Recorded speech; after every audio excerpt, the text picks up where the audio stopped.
have 7 boats getting set for this race. Lane 1, Mount St. Joseph A. Mount St. Joe's will compete in both SRAAs and Youth Nationals. So for this crew, it's not just a 2V and a 3V. They actually play into different categories, but they are framed as a 2V race. But it does look like, you know, Mount St. Joe's and DC National are going to be your early leaders. So we'll have to keep an eye on this. So Mount St. Joe's in lanes 1 and 3.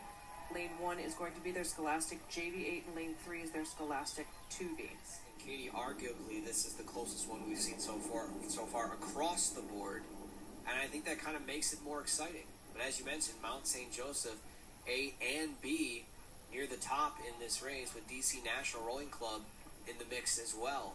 But I don't think you can count on anyone else. No.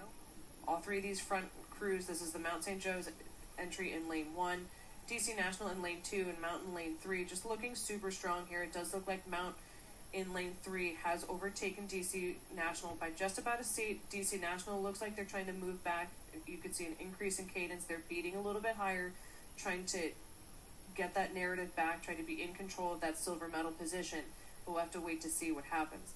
That crew from Mount St. Joe's in that lane 1, they just look like they're continuing to walk just ever so slowly away from the DC National and the Mount battle that's happening for 2nd and 3rd.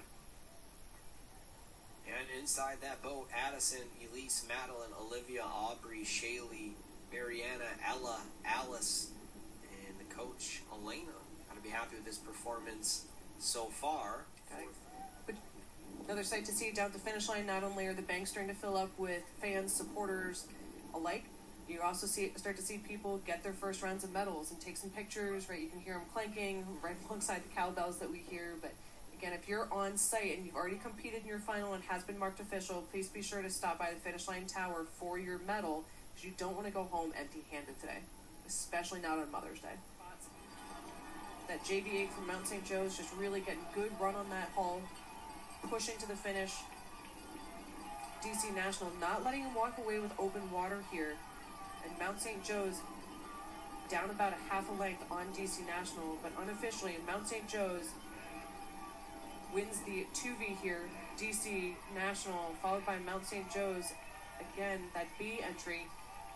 Mount St. Joseph Academy A and B, DC National Rowing Club, and Mercer as well.